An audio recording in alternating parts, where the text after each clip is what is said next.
Salut, ici Jean-François de Sentier du Bonheur et aujourd'hui, on va parler de l'alouette. Ouais, l'alouette, gentille alouette, tu connais la chanson. On parle aussi de miroir aux alouettes. J'étais en train de me promener dans la plaine du côté de Beauvais. Là en Picardie, et je me suis aperçu que au miracle, j'entendais des alouettes. Alors, ça te dit peut-être pas grand-chose les alouettes, mais c'est un oiseau qu'on entend quand on se promène dans les champs, dans les endroits où il y a quand même une certaine biodiversité. Tout simplement parce que c'est un animal très particulier, c'est un petit passereau, et c'est un animal particulier qui vit dans les milieux où en fait, il peut faire son nid au sol. C'est-à-dire que en fait, l'alouette fait son nid dans l'herbe. C'est contre-intuitif parce qu'on a l'habitude de voir les oiseaux habituellement faire leur nid dans les arbres. On imagine qu'ils sont protégés par des prédateurs. Et en fait, l'alouette, contrairement à ça, fait son nid dans l'herbe, au sol, dans des prairies. Et c'est un petit oiseau légèrement plus gros qu'un moineau, qui a le plumage qui ressemble un peu à celui de la grive, un peu piqueté, et qui a une petite huppe. Et quand tu le vois, quand tu te promènes dans un endroit, tu entends l'alouette, elle a un chant assez caractéristique, et tu l'entends qui chante, et cet oiseau a la particularité de se reproduire en gros de février à l'été, et ce sont les mâles qui attirent les femelles en chantant.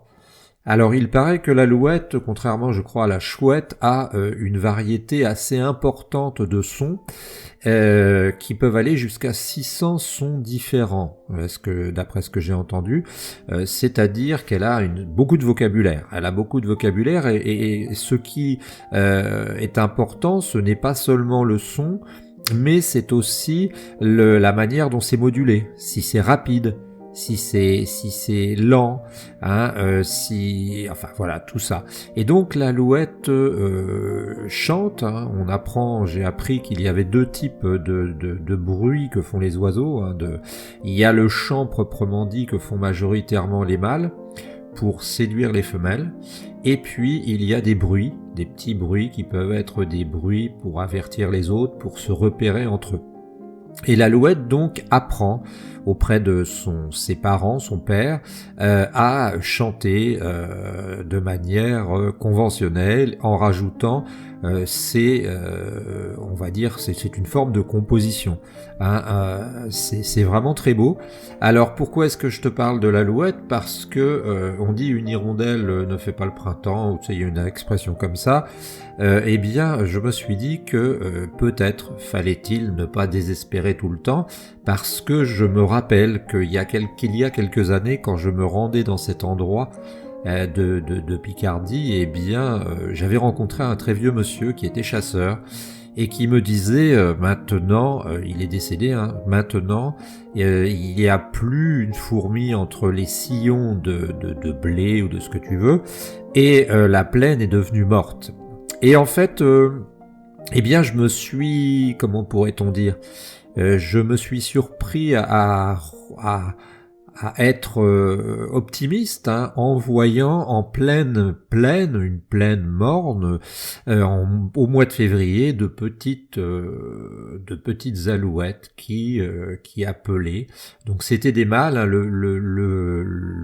comment appelle-t-on ça, le petit jeu des mâles consiste, pour montrer qu'ils sont capables, à attirer les femelles en volant à peu près on nous dit entre 100 et 200 mètres, moi je dirais plutôt entre 30 et 60 mètres, voire 100 mètres, et en émettant leur petit chant, en restant sur place, et on nous dit que le chant peut durer jusqu'à un bon quart d'heure. hein, donc c'est vraiment un sacré exercice, et ça rejoint cette idée de la nature, que dans la nature, eh bien, les oiseaux sont en compétition pour que les femelles les choisissent, hein. Les mâles sont choisis, les plus beaux mâles sont choisis par les femelles, ce qui n'est pas surprenant, hein, ce qui n'est pas surprenant, nous dirait Monsieur Delavier, puisque en fait, eh bien, c'est pour assurer la pérennité de l'espèce, hein. Si le mâle est capable de rester un quart d'heure en l'air en chantant,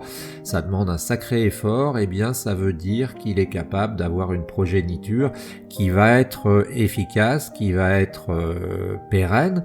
De même que la femelle qui va avoir été choisie va être la plus belle, la plus colorée, alors bon, pas trop chez les alouettes, mais elle va donner lieu à une descendance qui va être de qualité.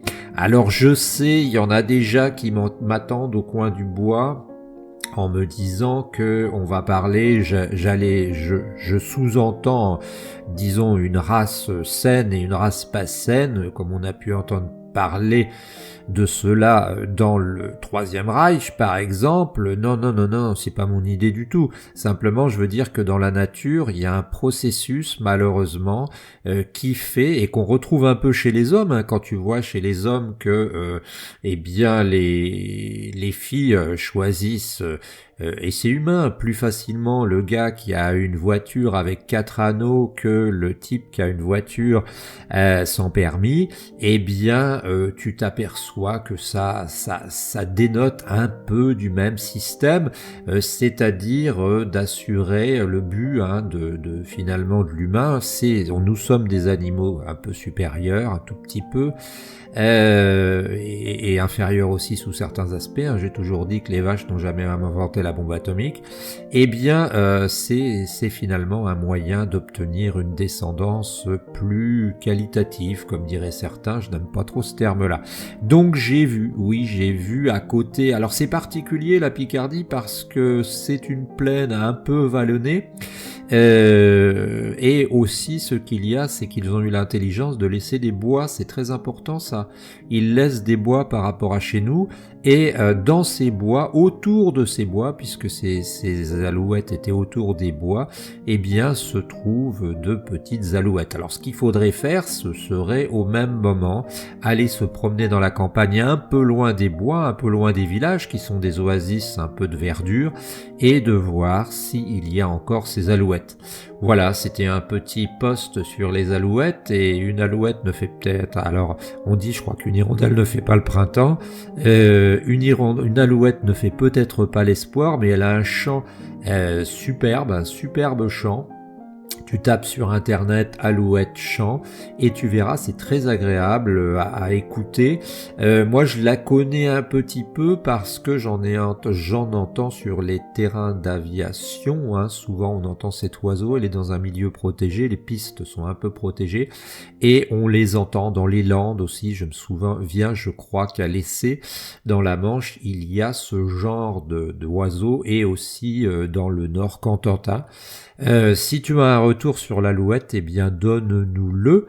Et puis essayons de protéger les oiseaux, essayons de faire que les haies ne soient pas détruites, de planter des arbres, mais aussi des arbustes qui peuvent alimenter la biodiversité et qui peuvent protéger dans leur ensemble nos petits animaux, nos petits amis à deux pattes et deux ailes. Voilà, c'était Jean-François pour Sentier du Bonheur. On se retrouve très bientôt pour un autre post.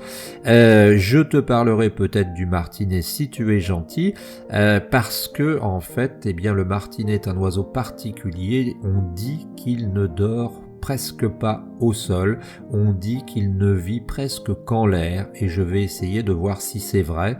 Un martinet se poserait très rarement au sol. Voilà, on se retrouve très bientôt, c'était Jean-François de Sentier du Bonheur. N'hésite pas à nous aider, hein, en finançant notre Tipeee pour acheter un micro. Alors là, j'ai cassé ma tirelire avec un micro à 50 €, on va dire, de studio en USB, mais c'est pas encore le MV7 de Shure.